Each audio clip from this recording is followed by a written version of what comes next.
नमस्कार दोस्तों, स्वागत है आपका मार्कंडेय पुराण में। आज हम देखेंगे राजा नरिश्चंद्र और दम का चरित्र। तो आइए दोस्तों शुरू करते हैं।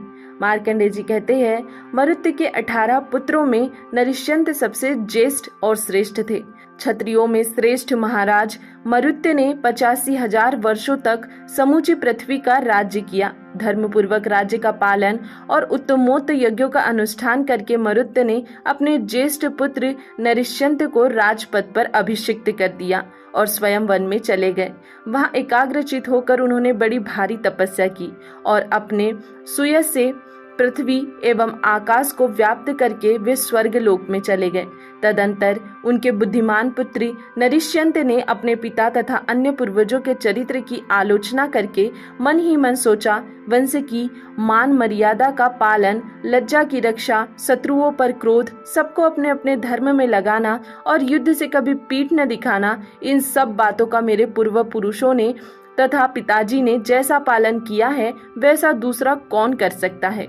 मेरे पूर्वजों ने कौन ऐसा शुभ कर्म नहीं किया है जिसको मैं करूं। वे बड़े बड़े यज्ञ करने वाले, जितेंद्रिय, संग्राम से पीछे न हटने वाले, बड़े बड़े युद्ध में भाग लेने वाले तथा अनुपम पुरुषार्थी थे। मैं निष्काम कर्म का अनुष्ठान करूंगा। मेरे पहले के राजाओं ने स्वयं ही निरंतर यज्ञों का अनुष्ठान किया है, दूसरों से नहीं कराया है। मैं ऐसा करूंगा जिससे दूसरे भी यज्ञ करें। यो विचार कर महाराज नरिश्चंद्र ने धन दान से सुशोभित एक ऐसा यज्ञ किया जिसके समान यज्ञ दूसरे किसी ने नहीं किया था। उन्होंने ब्राह्मणों के जीवन निर्वाह के लिए बहुत बड़ी संपत्ति देकर सबकी अपेक्षा 100 गुना अन्न दान किया। इस भूमि पर रहने वाले प्रत्येक ब्राह्मण को धन और अन्न देने के अतिरिक्त गौ, वस्त्र, आभूषण तथा धान्य भंडार आदि भी दिए। इसके बाद जब राजा ने दूसरा यज्ञ आरंभ करना चाहा, तब इसके लिए उन्हें कहीं ब्राह्मण ही नहीं मिले। वे जिस जिस ब्राह्मण का वरण करते वही उत्तर देते, हम तो स्वयं ही यज्ञ कर रहे हैं, आप दूसरे किसी ब्राह्मण का वरण कीजिए। आपने पहले ही यज्ञ में हमें इतना धन दे दिया है जो अनेक यज्ञ करने पर भी समाप्त नहीं होगा। अब हमें और धन की आवश्यकता नहीं। जब एक भी ऋत्विक ब्राह्मण नहीं मिला, तब महाराज ने बहिर्वेदी में दान देने का आयोजन किया। तथापि धन से घर भरा रहने के कारण ब्राह्मणों ने वह दान नहीं ग्रहण किया।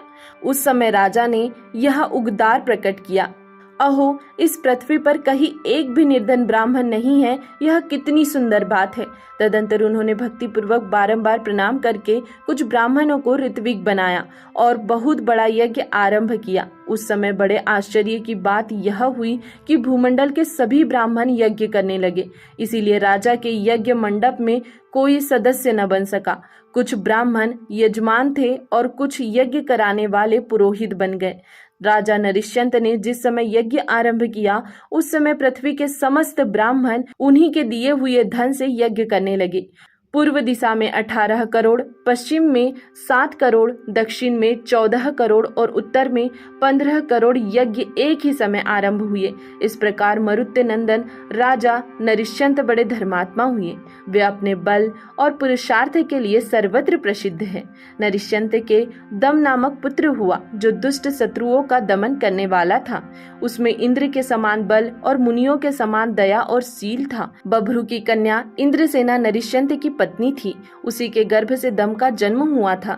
उस महायशस्वी पुत्र ने 9 वर्षों तक माता के गर्भ में रहकर उसके द्वारा दम का पालन कराया तथा स्वयं भी दमशील था। इसीलिए त्रिकालवेत्ता पुरोहित ने उसका नाम दम रखा। राजकुमार दम ने दैत्यराज वृषपर्वा से संपूर्ण धनुर्वेद की शिक्षा पाई। तपोवन निवासी दैत्यराज दुंदुभि से संपूर्ण अस्त्र प्राप्त किए। महर्षि शक्ति से वेदों तथा समस्त वेदांगों का अध्ययन किया और राजश्री अरष्ठी सेन से योग विद्या प्राप्त की। वे सुंदर रूपवान, महात्मा, अस्त्र विद्या के ज्ञाता और महान बलवान थे।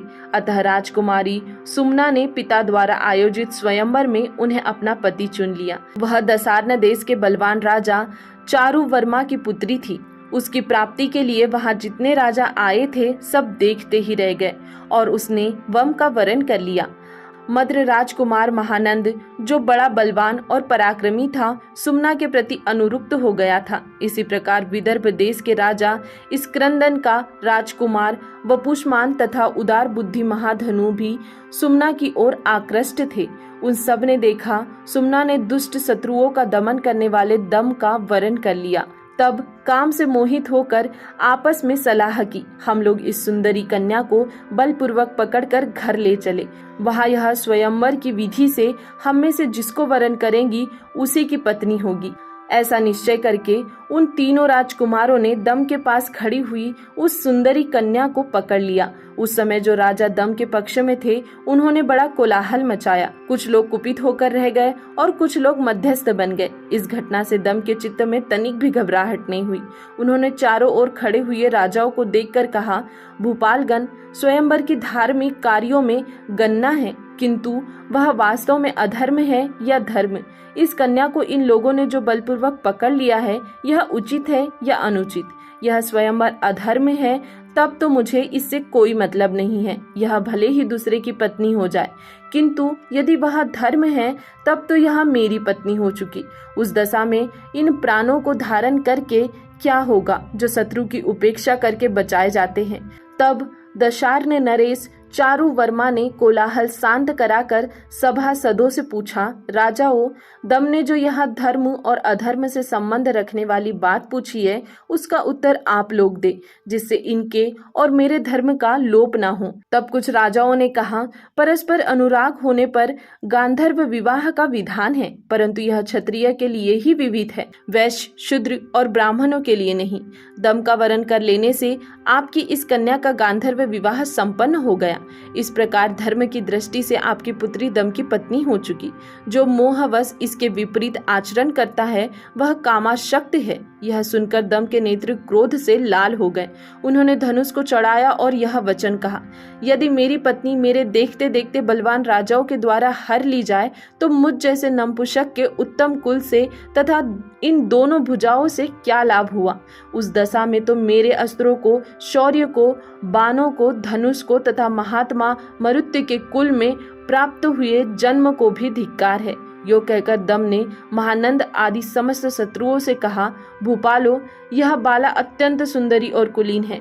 यह जिसकी पत्नी नहीं हुई उसका जन्म लेना व्यर्थ है। यह विचार कर तुम लोग युद्ध में इस प्रकार यत्न करो जिससे युद्ध में मुझे परास्त करके इसे अपनी पत्नी बना सको। यह कहकर राजकुमार दम ने वहां बाणों की बौछार आरंभ की। जैसे अंधकार वृक्षों को ढक देता है उसी प्रकार दम ने उन राजाओं को बाणों से आच्छादित कर दिया।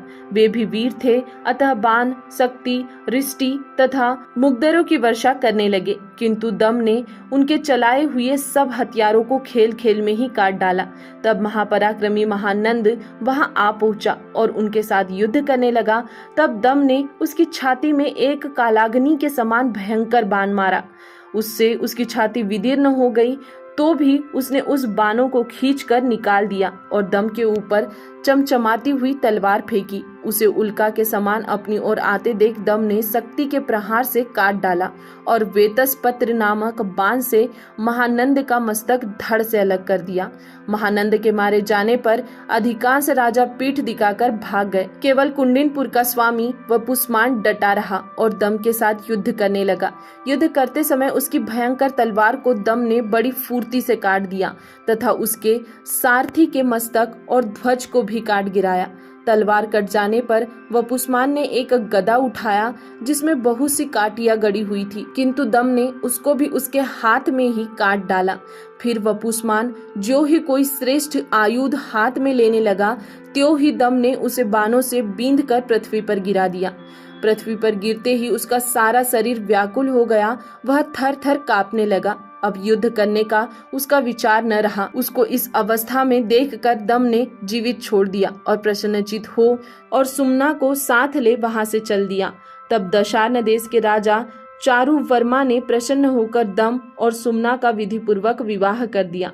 तदंतर कुछ काल ठहरने के पश्चात दम अपनी स्त्री सहित अपने घर को चले गए।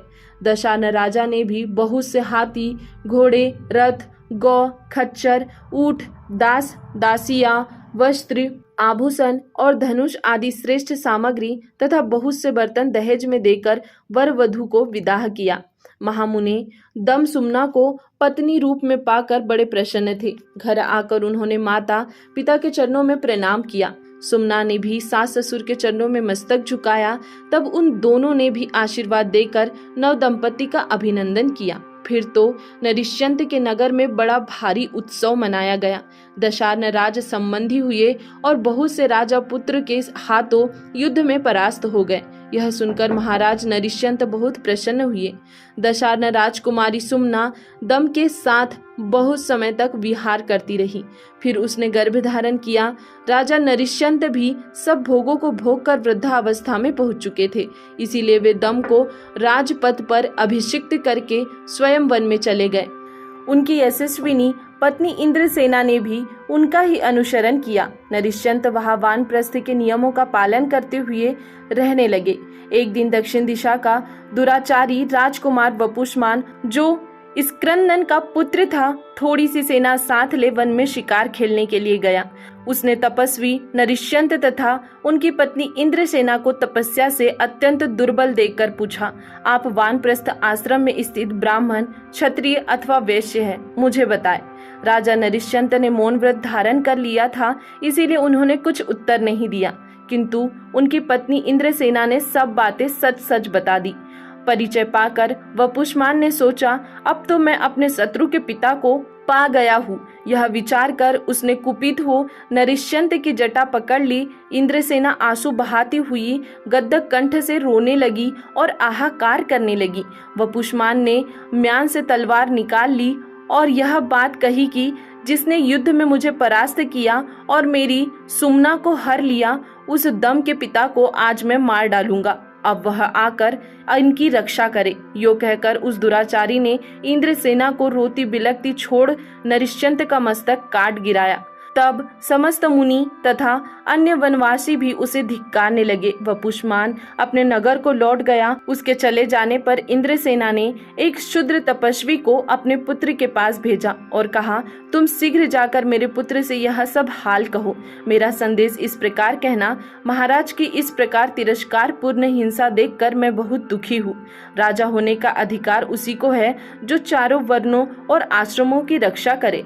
तुम जो तपस्वियों की रक्षा नहीं करते, क्या यही तुम्हारे लिए उचित है? तुम्हारे महाराज नरिश्यंत के विषय में यह बात प्रसिद्ध हो गई है कि बिना किसी अपराध के उनके केस पकड़कर वपुष्मान ने उनकी हत्या की। ऐसी स्थिति में तुम वही कार्य करो जिससे तुम्हारे धर्म का लोप न हो। इससे आगे मुझे कुछ नहीं कहना है, क्योंकि मैं तपस्विनी हूँ। तुम्हारे मंत्री वीर तथा सब शास्त्रों के ज्ञाता है। उन सब के साथ विचार करके इस समय जो करना उचित हो वह करो।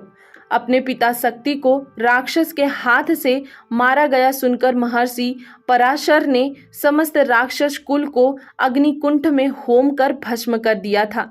मैं तो ऐसा मानती हूँ कि तुम्हारे पिता नहीं तुम मारे गए, उनके ऊपर नहीं तुम्हारे ऊपर वह तलवार गिरी है। वह तुम्हारी ही मर्यादा का उल्लंघन किया गया है। अब तुम्हें भृत्य, कुटुंब और बंधु बांधवों सहित वपुष्मान के प्रति जो बर्ताव करना उचित हो वह करो। इस प्रकार संदेश दे इंद्रसेना ने शूद्र तपस्वी को विदा किया और स्वयं पति के शरीर को गोद में ले वे अग्नि में प्रवेश कर गई। इंद्रसेना की आज्ञा के अनुसार शूद्र तापस ने वहां जाकर दम से उनके पिता के मारे जाने का सब समाचार कहा। यह सुनकर दम क्रोध से जल उठा। जैसे घी डालने पर आग प्रज्वलित हो उठती है, उसी प्रकार दम क्रोधाग्नि से जलते हुए हाथ से हाथ मलने लगे और इस प्रकार बोले, ओह मुझ पुत्र के जेते जी, उस नरशंस वपुष्मान ने मेरे पिता को अनाथ की भांति मार डाला और इस प्रकार मेरे कुल का अपमान किया। यदि मैं बैठकर शोक मनाऊं या क्षमा कर दूं तो यह मेरी नपुंसकता है। दुष्टों का दमन और साधु पुरुषों का पालन यही मेरा कर्तव्य है। मेरे पिता को मारा गया देखकर भी यदि शत्रु जीवित है तो अब हाथ आत कहकर बहुत अधिक विलाप करने से क्या होगा। इस समय जो करना आवश्यक है वही मैं करूंगा। उस कायर, पापी एवं दुष्ट दक्षिण देश निवासी शत्रु को युद्ध में मारकर संपूर्ण पृथ्वी का राज्य भोगूंगा। यदि उसे न मार सका तो स्वयं ही अग्नि में प्रवेश कर जाऊंगा। यदि देवराज इंद्र हाथ में वज्र लिए स्वयं ही इस युद्ध में पधारे, भयंकर दंड लिए साक्षात यमराज भी कुपित होकर आ जाए, कुबेर, वरुण और सूर्य भी वपुष्मान की रक्षा का यत्न करे, तो भी मैं अपने तीखे बाणों से उसका वध कर डालूंगा। जो नियतात्मा, निर्दोष, वनवासी, अपने आप गिरे हुए फल का आहार करने वाले तथा सब प्राणियों के मित्र थे, ऐसे मेरे पिता की, जिसने मुझ जैसे शक्तिशाली पुत्र के रहते हुए हिंसा की है, उसके मांस और रक्त से आज गृध्र तप्त हो। इस प्रकार प्रतिज्ञा करके नरिश्यंत कुमार दम ने मंत्रियों तथा पुरोहितों को बुलाकर कहा, शूद्र तपस्वी ने जो समाचार कहा है उसे आप लोगों ने सुन लिया होगा। पिताजी तो स्वर्ग धाम में जा पहुँचे, अब मेरे लिए जो उचित हो सो बताओ। आज मैं वही करूँगा जिसके लिए मेरी माता ने आज्ञा दी है। हाथी, घोड़े, रथ और पैदल से युक्त चतुरंगिनी सेना तैयार करो। पिता के वैर का बदला लिए बिना, पिता के हत्यारे का प्राण लिए बिना तथा माता की आज्ञा का पालन किए बिना मुझे जीवित रहने का उत्साह नहीं है। राजा की बात सुनकर खिन्नचित हुए मंत्रियों ने सेवकों और वाहनों सहित सेना को कूच के लिए तैयार किया और त्रिकाल वेत्ता पुरोहित से आशीर्वाद ले सब लोग तलवार, शक्ति और रिष्टि आदि आयुध लिए नगर से बाहर निकले।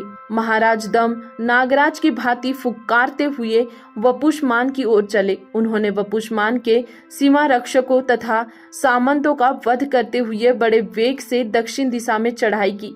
इस क्रंदन कुमार वपुष्मान को यह पता लग गया कि दम दल बल सहित आ रहा है। इससे उसके मन में तनिक भी भय या कंप नहीं हुआ। उसने भी अपनी सेना को युद्ध के लिए तैयार होने का आदेश दिया और नगर से बाहर निकलकर दम के पास दूत भेजा। दूत ने वहां जाकर कहा, क्षत्रियाधम, तू शीघ्रतापूर्वक मेरे समीप आ। नरिश्यंत अपनी स्त्री के साथ तेरी प्रतीक्षा करते हैं। मेरी भुजाओं से छूटे हुए बाण जो सान पर चढ़ाकर तीक्ष्ण किए गए हैं, तेरे शरीर में घुसकर युद्ध में तेरा रक्तपान करेंगे। दूत की कही हुई सारी बातें सुनकर दम ने अपनी पूर्वोक्त प्रतिज्ञा का पुनः स्मरण किया और सर्प की भांति फुफकारते हुए वेग से पैर बढ़ाया। कुंडीनपुर के पास पहुंचकर दम ने वपुष्मान को युद्ध के लिए ललकारा। फिर तो दोनों में भयंकर संग्राम छिड़ गया। रथी रथ सवार के साथ, हाथी सवार के साथ और घुड़सवार के साथ भिड़ गए। इस प्रकार समस्त देवताओं, सिद्धों और गंधर्वों आदि के देखते देखते दोनों दलों में घमासान युद्ध हुआ। जब दम क्रोध पूर्वक युद्ध करने लगे उस समय पृथ्वी कांप उठी। कोई हाथी सवार, रथी या घुड़सवार ऐसा नहीं मिला जो उनका बाण सह सके। तदंतर वपुष्मान का सेनापति दम के साथ युद्ध करने लगा। दम ने अपने बाण से उसकी छाती में गहरी चोट पहुंचाई, जिससे वह गिरकर प्राणों से हाथ धो बैठा। सेना अध्यक्ष के गिरते ही राजा सहित सारी सेना में भगदड़ पड़ गई। तब दम ने कहा, ओ दुष्ट, तू मेरे तपस्वी पिता का, जिसके हाथ में कोई शस्त्र नहीं था, अकारण वध करके कहाँ भागा जाता है? यदि क्षत्रिय है तो लौट आ। तब वपुष्मान अपने छोटे भाई के साथ लौट आया। साथ में उसके पुत्र संबंधी तथा बंधु बांधव भी थे। वह रथ पर आरूढ़ हो दम के साथ युद्ध करने लगे। दम अपने पिता के वध से कुपित हो रहे थे। उन्होंने वपुष्मान के चलाए हुए समस्त बाणों को काट डाला और उसके अंग प्रत्यंग को बींध डाला। फिर एक एक बाण मार के उसके 7 पुत्रों, भाइयों, संबंधियों तथा मित्रों को यमराज के घर भेज दिया। पुत्रों और भाइयों के मारे जाने पर वपुष्मान को बड़ा क्रोध हुआ और वह सर्पों के समान विषैले बाणों से दम के साथ युद्ध करने लगा। दम ने उसके बाणों को काट डाला और उसने भी दम के बाण टुकड़े टुकड़े कर डाले। दोनों ही अत्यंत क्रोध में भरकर एक दूसरे को मार डालने की इच्छा लड़ रहे थे। परस्पर के बाणों की चोट से दोनों के धनुष कट गए। फिर दोनों तलवार हाथ में लेकर पैतरे बदलने लगे। दम ने क्षण भर अपने मरे हुए पिता का ध्यान किया, फिर दौड़कर वपुष्मान की चोटी पकड़ ली। तत्पश्चात उसे धरती पर पटक कर एक पैर से उसका गला दबा दिया और अपनी भुजा उठाकर कहा, समस्त देवता, मनुष्य, सिद्ध और नाग देखे मैं इस नीच क्षत्रिय वपुष्मान की छाती चीर डालता हूँ। यो कहकर दम ने अपनी तलवार से उसकी छाती चीर डाली। इस प्रकार अपने पिता के वैर का बदला लेकर वे पुनः अपने नगर को लौट आए। सूर्यवंश के राजा ऐसे ही पराक्रमी हुए। इनके अतिरिक्त भी बहुत से सूरवीर, विद्वान, यज्ञकर्ता और धर्मज्ञ राजा हो गए हैं। वे सभी वेदांत के पारंगत पंडित थे। मैं उनकी संख्या बतलाने में असमर्थ हूँ। इन सब राजाओं का चरित्र श्रवण करके मनुष्य पाप से मुक्त हो जाता है। दोस्तों, आज के लिए इतना ही। इसके आगे देखेंगे हम कल के वीडियो में। तब तक के लिए धन्यवाद।